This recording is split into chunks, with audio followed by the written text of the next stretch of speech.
The Chacham Bashi was the chief rabbi.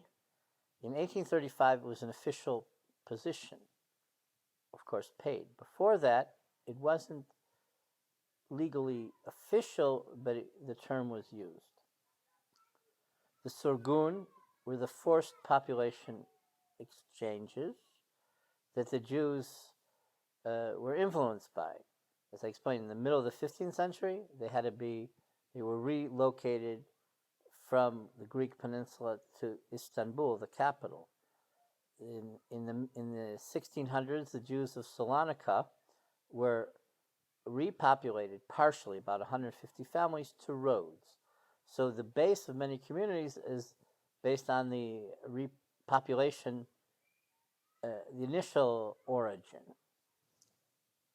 A firman is an imperial decree from Istanbul, from what was called the Sublime Porte, and it's binding. It didn't always play out that way. Let's say if there was a blood libel instigated by the Greek Orthodox against the Jews, the firman forbid this, but often it couldn't be stopped, and it couldn't necessarily be quelled by the Ottoman troops. The millet was the autonomous structure of these independent religious communities. A dhimmi was an Ottoman subject and a protected minority, and I explained that it was not only for the Jews. A raya is an Ottoman subject who's a dhimmi. I explained that before. The jizya was the head tax for the minorities that they had to pay on a communal level to the central authorities. Capitulations are the privileges to the foreign powers given by the Ottoman Empire. Essentially, when the Ottoman Empire was losing, they were put in adverse situations.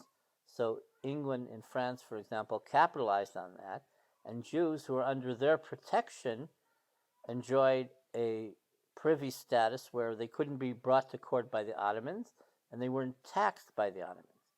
This was problematic for the Jewish population because these foreigners, sometimes they were mostly wealthy, they sometimes wouldn't give their fair share to finance the Jewish communities. Sometimes they were great beneficiaries, but this is where the tensions came. There was a group called the Francos who were from Livorno, who were foreigners with these privileges, and so they ran some of the Jewish communities, like in Damascus or Aleppo. In Aleppo, they enjoyed Venetian privilege or tax exemption, but in the end, there were many confrontations. These foreigners, they introduced modernization, and it also whittled down the whole religious influence. So you had Sephardic communities all throughout the Mediterranean basin. In the Balkans, you had Sephardic communities, of course, not just in Salonika, smaller communities like Kastoria, like Yanina, Larissa, which is the Turkish Ottoman name was Yenişehir, in Istanbul, in Edirne. In the Ottoman Empire, the first capital was Bursa in Turkey.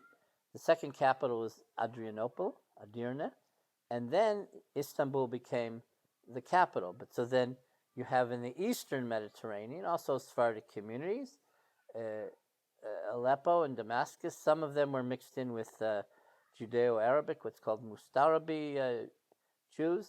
In Cairo, you had many Sephardic Jews. You had, even in Tunisia, you had Portuguese Jews, you had Spanish expulsees. In North Africa, the divisions of the Jewish communities were between those who were the old established Jews, let's say of 1,000 years from Judeo-Arabic culture, and then the expulsees, who were called the Megurashim, those expelled. You also, in the former Yugoslavia, had Sephardic communities, like in Belgrade, Sarajevo, Monastir, which today is called Bitola. A little community called Niš was a very authentic Jewish community. course, the island of Rhodes and Crete. Crete is the melange between Judeo-Italian Jews, Romaniot Jews, and Sfaradim. The Jews of the Peloponnese were also a melange, but they were killed in the Greek Revolution, so there are no remnants. Wherever the Ottoman Empire went, you had Sephardic Jews, and so that's why you had a Sephardic community initially in Vienna and Budapest, but also you had Sephardic communities in Bulgaria, not only in Sofia, but in smaller places like Kustendil, Rushchuk, which is called Ruse, Vidin, Samakov, etc., etc.